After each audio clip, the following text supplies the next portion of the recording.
इथं भालचंद्र देश त्या ठिकाणी बसलेत, त्यांना विचारा जगतापांना की दारवटकर बसलेत.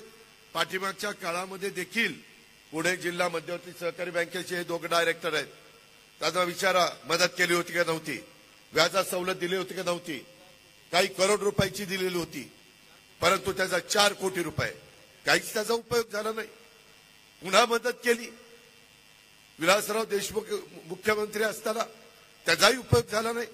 आता एनसीडीसी मार्फत मदत करण्याची आमची भूमिका आहे. राजकारण नाही आणलं. आमच्या इथं पण भीमा पाटेस कारखाना अडचणीत होता, राहुलनी पुढाकार घेतला. आता तो कारखाना बँकेनेच वन टाइम सेटलमेंट केलं गेल्या महिन्यामध्ये आणि तो कारखाना चांगला चालू झालेला आहे.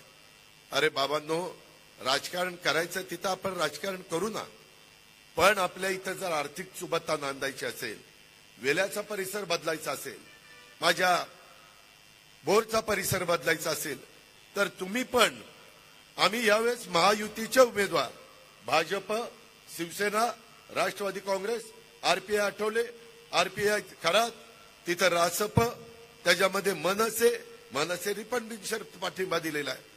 अनेक राजकीय पक्ष, कवाडे साहेब, अनेक राजकीय पक्ष, विनय कोरे, त्याच्यामध्ये एकत्र सदाभाऊ खोत एकत्र आले आणि त्यांनी महायुतीला पाठिंबा दिलेला आहे.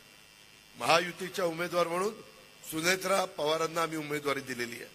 तुम्ही माग ज्या खासदारांना निवडून द्यायचा त्यांनी काय काम आपल्या भागात केलं, कुणी उठून सांगावं की अजित पवार हे काम केलंय. भाषण देऊन प्रश्न सुटत नसतात. मला पण भाषण फार चांगली करता येतात, पण मी भाषणाबरोबरच काम देखील सकाळी 5 ला उठतो, 6 वाजल्यापासून काम करतो. मी माझ्या इथं पुण्यात असो, बारामतीत असो, कुठेही असो, 6 ला कामाला सुरुवात करतो. सगळ्या गोष्टी बघतो. आज माझ्या बारामतीचं बस स्थानक कसं आहे आणि इथलं कसं 3 पट बसलंय. बोरचं बस स्थानक काय होते, काय करतात लोकप्रतिनिधी. मागे 99 ते 2014 पर्यंत काँग्रेस राष्ट्रवादी काँग्रेसची सत्ता नव्हती, त्यावेळेस विकास करायला नको होता. आज आपलं पाणी पार तिकडे माळशिरस पर्यंत जात आहे, तिकडे इंदापूर पर्यंत जात आहे. सगळ्या भागामध्ये माझ्या पुणे जिल्ह्यात जातं, माझ्या सोलापूर जिल्ह्यात जातं, माझ्या सातारा जिल्ह्यामध्ये जातं. परंतु इथल्या लोकांना काय, गुंतवणुकीच्या बद्दल मी परवा सासवडच्या सभेमध्ये विजयराव शिवतारेंनी घेतलेली होती, त्यामध्ये मी माझी भूमिका मांडली मुख्यमंत्र्यांच्या देखत. आम्ही बंद पाईपलाईनचं काम करायला तयार आहे. भोरकरांनो, वेल्हाकरांनो, मी तुम्हाला या सभेच्या निमित्तानं सांगतो, मी पुन्हा 5 तारखेला सकाळी एक भोर शहरामध्ये सभा घेणार आहे आणि त्याच्यानंतर वेल्ह्याला सभा घेणार आहे. साधारण 10-11 वाजता मी येणार आहे. या सभेला मी सांगतो तुम्हाला, आणि आज अजित पवार शब्दाचा पक्का आहे. मी असा तसा राजकारण करणारा माणूस नाही.